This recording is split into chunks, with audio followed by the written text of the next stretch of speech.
This message comes from NPR sponsor Comcast Business, gig-fueled network solutions that help businesses go beyond the expected to do the extraordinary. Comcast Business, beyond fast. Learn more at comcastbusiness.com. Hey there, it's the NPR Politics Podcast. I'm Tamara Keith. Throughout the summer, we are taking you on the road to meet the 2020 presidential candidates. Test, test, test, test, test, test, test, test. Hey, yep. Okay. Which is why New Hampshire Public Radio's lead political reporter Josh Rogers and I were speed walking next to a highway, trying to catch up with a parade. It's a hot day here in Franconia, post 4th of July parade. And we are coming to find Tulsi Gabbard. She is a congresswoman from the state of Hawaii, and she's running for president. She's been logging some time here, and if you drive around New Hampshire, you see many, many Tulsi Gabbard signs. Supporters are less conspicuous than the signs at this point. All right, so we are coming up on, it must be the political section of this parade, because I see Biden signs, Amy for America signs, and Tulsi Gabbard signs, and Gabbard herself is here. How are you? Good, how are you? Tulsi Gabbard, running for president. Nice to meet you. Enjoy the parade. Thank you. You guys. Even after a viral moment at the first Democratic debate got people Googling her name, Gabbard is only polling around 1%. She's the first Hindu elected to Congress, a major in the Hawaii Army National Guard, a surfer, and no stranger to parades. Here she is, Tulsi, 2020. Come on down! This was her fourth of the long weekend. Where are you from? Alaska? Hawaii. Okay. The other one. You're in the other world. The other one. Have a great weekend. Josh and I sat down with Representative Gabbard in a house a little outside of town. So, where are we? Is this an Airbnb? Is this a house it is a supporter's friend's house. Okay, cool. So let's do this thing. Welcome to the NPR Politics Podcast. Thank you. Do you have strategies for dealing with, parades and other? I mean, the campaign trail can be rough. Well, it's all relative. Yeah, I guess that's... No, it was great. We were on the 4th of July. We started out in Amherst, then went to Merrimack and ended up in Laconia. And it was a good thing I had my bags in the car with me, because after each parade, my clothes top to bottom were drenched. Oh my God. So did a quick changeover after each parade. Stayed very hydrated. But look, I'm from Hawaii. We're used to heat and humidity, and serving in Iraq in the summer with full battle rattle, body armor. It's relative. So, Congresswoman, in the town that I live in New Hampshire, the largest political sign in town is yours. You'll be pleased to hear.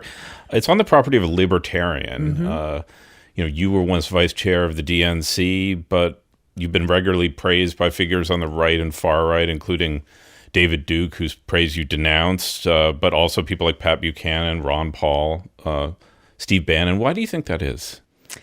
Well, what we're seeing and what we're hearing from people across New Hampshire and in different states across the country is people from across party lines are coming to our town halls, and they're drawn to the message that I'm bringing and the leadership that I'm offering in this bid to run for president, to serve as commander-in-chief. We can have differences, sometimes big differences on many issues, but people are coming together because they're recognizing the need to end these wasteful regime change wars that our country has been waging for far too long, that have proven to be so costly. I want to get to something that you did that's been fairly controversial related to foreign policy. You went to Syria. You met with the country's leader, Bashar al-Assad. He is responsible for killing thousands of people, and hundreds of thousands of people have been displaced. He's used chemical weapons. I know that you defend going there because you went in the name of peace. But do you think that he should still be in power? The United States needs to get out of the regime change business. The United States needs to stop trying to act as the policeman of the world. This has been the problem with our foreign policy for so long. Leaders in this country from both political parties looking around the world and picking and choosing which bad dictator they want to overthrow. sending our military into harm's way, and then trying to export some American model of democracy that may or may not be welcome by the people in those countries. And it's proven to have been a failure. The reality is that the leader of our country must have the courage to meet with adversaries, potential adversaries and others in the name of pursuit of our national security, of keeping the American people safe, and in the pursuit of peace. And we've seen throughout history many different examples of how this was necessary. Do you think that President Trump should meet with Assad? I think that the leader of this country should meet with whomever is necessary in the pursuit of peace and the safety of the American people. This is why I think it's important that President Trump took that step to meet with Kim Jong-un in North Korea, something I had encouraged President Obama to do as we pursued the denuclearization of the Korean Peninsula. It was a good thing that Trump met with him. I think it's seriously problematic that Trump's own foreign policy is undermining any ability for him to actually negotiate a deal with Kim Jong-un. You know, you can't go in and tell Kim Jong-un, hey, we're not going to overthrow you and we want to make a deal, while at the same time he's torn up the Iran nuclear agreement and pursuing regime change efforts in other countries like Venezuela and Iran. Your opposition to regime change wars is clear, but what do you believe is a justifiable use of American military force? To keep the American people safe. To keep the American people safe. That's why I enlisted after al-Qaeda attacked us on 9/11, like so many Americans across this country, to serve the American people and to do whatever we could to go after those who attacked us and caused the lives of thousands of people on that day, what to speak of the many who died and continue to suffer, the first responders. So many people were impacted by that. And whether we like it or not, that is a war that is continuing. The threat that al-Qaeda and terrorist groups like ISIS pose to us. In American history, what are instances where you feel that U.S. intervention or involvement was justified? Well, obviously World War II, a global response to the atrocities that were occurring during that time. Unfortunately, there are very few examples of this justified use of military force. I think it's very telling that the last time Congress officially declared war was World War II. I want to shift to potential failures of America's two-party system. Justin Amash announced he's leaving the Republican Party, decrying our political system, saying modern politics is trapped in what he describes as a partisan death spiral. You've also decried the party system as being rigged. Do you agree with your congressional colleague's assessment? Look, he's had a lot of challenges within his own party, and frankly, I wasn't surprised by his announcement. I think that the power that the political parties hold gets in the way of, I would say, the outsized power that the political parties hold can often be used in the wrong way to squelch our democracy and dissenting voices even within our own party. We saw that in the 2016 elections, some at the local level and some at the national level. And I think it is counter to what we stand for in this democracy, where we can have different ideas and different ways that we want to approach things and solve problems, and that should be welcomed. Have you ever considered leaving the Democratic Party? No, I've been working for reforms within our party after 2016, actively working to try to get these rule changes within the DNC, open primaries, I think encourage participation, getting rid of superdelegates, taking that power away from the very few and making sure that every single person's voice is heard as we make this very important choice of who'll be our president and commander-in-chief. And I think there are continued changes and improvements that we should strive for to strengthen both our party and to strengthen our democracy. You recently visited the Homestead Migrant Detention Facility. You couldn't get in, but you got up on one of the ladders and looked in. What would you do if you were president tomorrow to solve what is now very clearly a humanitarian crisis and a system like pushed beyond its ability to handle it? Yeah, it was heartbreaking. this has got to end. The atrocious conditions at these different detention camps for these kids is something that every one of us in this country should stand up and speak out about. It is unacceptable. As president, tomorrow, we've got to do everything possible to get these kids back with their parents. I think that's the first and the most important thing. We've got to dedicate more resources, far more resources to deal with this humanitarian crisis that's happening here in our own country. And I think it's important that we're shining a light on what is actually happening there at the border. And it speaks to obviously greater issues with our immigration policy, with how much more we can be doing to help provide support directly to people in the countries where so many people are fleeing, to help improve things for them there so they don't have to feel like they're in a position where they've got to walk over 1,000 miles and make this treacherous journey, risking their own lives to escape something far worse. So there are many changes that need to be made to our immigration policy, both with what's at the border, how we're dealing with the border, as well as our broken legal immigration system. But I think this is an urgent crisis that has to be dealt with right away. So the Mueller report had a lot in it, including a lot about efforts that Russia undertook to interfere in the 2016 presidential election. And sort of the biggest thing there was its pretty effective strategy of spreading misinformation that aimed to divide Americans. Yeah. So if you're elected president of the United States, what would you do about that? Well, I think we, people who are running for office and elected leaders, as well as the American people at large, we have to be concerned with any kind of disinformation campaign, any kind of interference, and be aware of what's happening. If we're aware of what's happening, I trust the American people. They're not stupid. They can see what's going on. And I think we've got to trust that they're going to be able to make the right decisions for our country.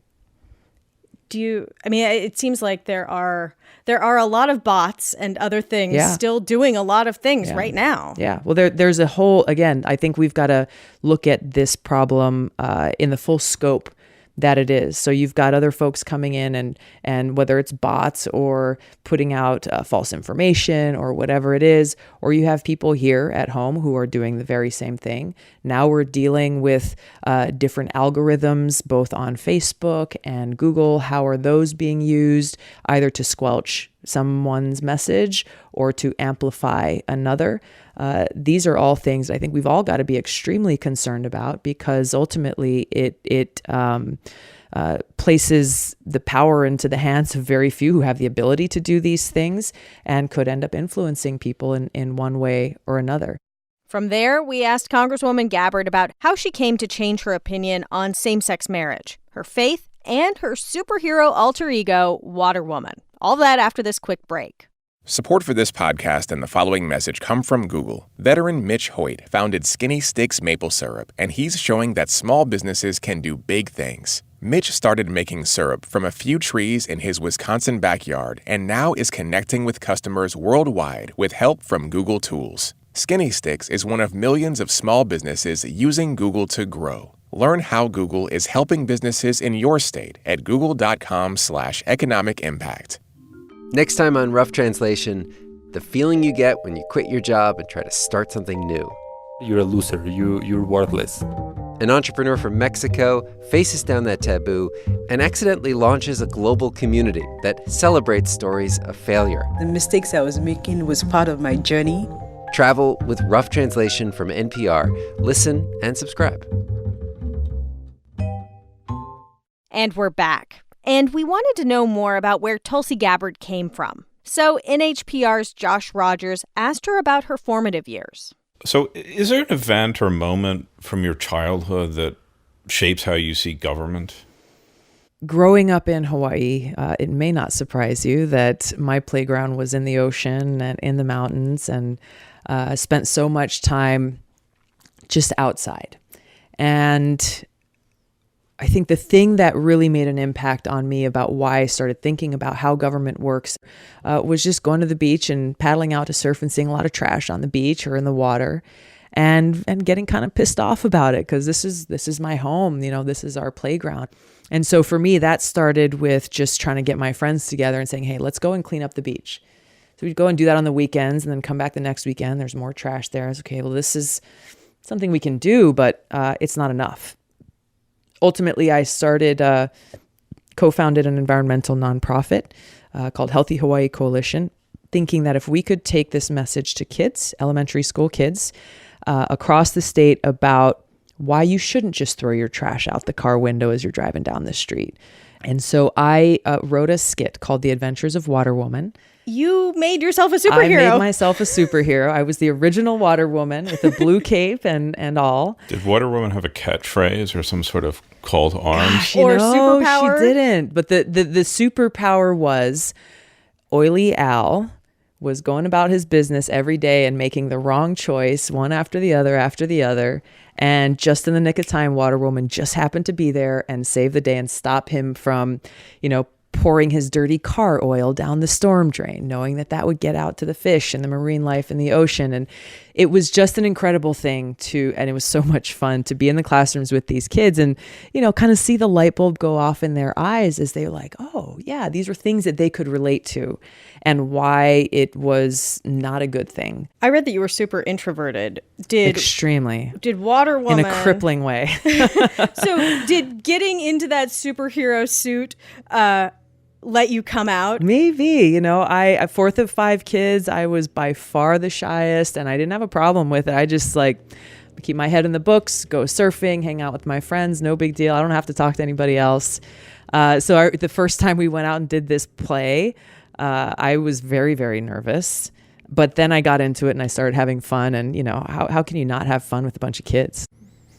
You got into politics young, as you mentioned, and you've described being raised in a socially conservative setting. Mm-hmm. When you first got into the public sphere, you opposed abortion rights, civil unions, and same-sex marriage, campaigning against same-sex marriage. You've since said you were wrong. Yeah. Are those still views that are held by members of your family, and do you discuss that with them? Is it difficult to bridge those divides? Some of them, yeah. We love each other very much, and there are certain things that we agree to disagree on. My own personal journey has brought me to a place where I'm proud of the record that I have throughout my over 6 years in Congress, both continuing to fight for and to preserve a woman's right to choose, as well as fighting for equality, for LGBT Americans all across this country. What's it like to change your mind on issues like that? Not a lot of politicians do to the extent that you seem to have. Or admit it. I think it's important, whether you're talking about these issues or others, to be open to learning from your own experiences, and to be willing to admit when you're wrong. If you're not willing to have those conversations, or if you're stuck in a corner saying I'm right and all y'all are wrong, then we have no hope for making progress in the right direction and towards a bright future. So we've been asking a lot of candidates about faith, and you have attributed a lot of those previous views to your conservative religious upbringing, and I'm curious how your relationship with your religion and your faith has changed over time as your views have also changed. Well, I was, my dad's Catholic and my mom's practicing Hindu. And so, we grew up in that kind of multi-faith home, both, hearing bedtime stories from the New Testament about Jesus Christ, as well as from the Bhagavad Gita about Krishna's teachings to Arjuna. And that may sound weird to some people, like, how does that even work? But for us in our house, this was... the teachings from these scriptures is what we grew up with, and never having to be faced with a choice between one or the other, but really focusing on the teachings of these scriptures, which comes down to love for God and love for others. And so it is those universal teachings, that universal truth that I really have taken to heart and has and continues to motivate and inspire me. So we're asking all the candidates this. Is there a time in your life when you failed at something, not an election, and it needn't be something too personal, but a failure that you learned from? Yeah. And this is personal.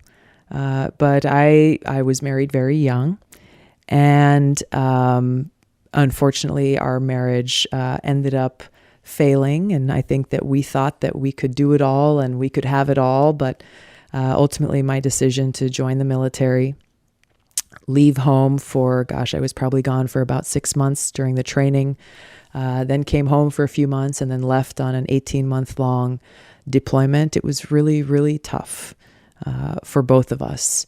And, I learned a lot, and unfortunately our marriage became a casualty of that deployment to Iraq in 2005, came home in 2006, and it was a challenge for me and my then husband, and I learned a lot of lessons about being practical and balance, and doing my best to be able to focus on what I can do and to do it well. And so I'm grateful now.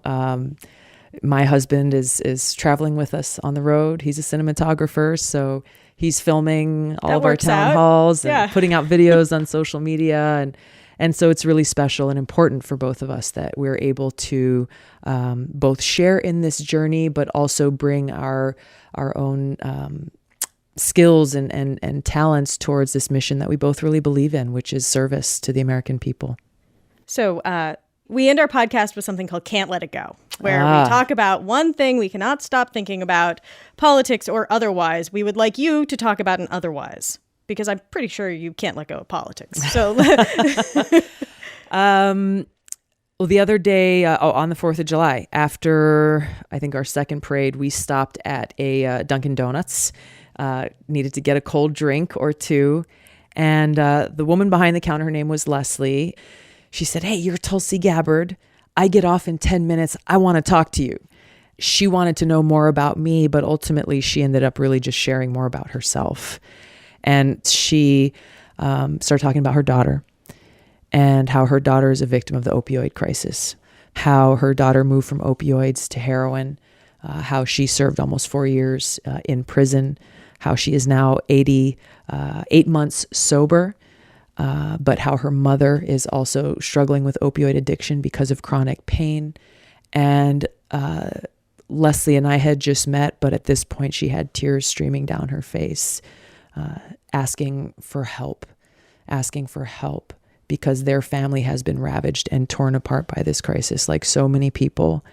And further highlighting what we as leaders, what we as a country need to do about this, because there are so many people just like Leslie who are suffering so much as a result of this, both in holding the people responsible, whether they be doctors who are getting kickbacks from big pharma or the opioid, Purdue Pharma, these big companies, but also really dedicating the resources that we need towards treatment, not treating people like criminals because of this addiction, but actually getting them the help that they need. Representative Tulsi Gabbard, thanks for joining us on the NPR Politics Podcast. Great to talk to you guys. Have a great day. That was the 7th episode in our series of interviews with the 2020 presidential candidates. You can find the previous interviews in your podcast feed, including our chats with Senators Bernie Sanders and Kamala Harris and Mayor Pete Buttigieg. The series is a partnership between the NPR Politics Podcast, New Hampshire Public Radio, and Iowa Public Radio. We'll be back as soon as there's political news you need to know about. I'm Tamara Keith, and thank you for listening to the NPR Politics Podcast.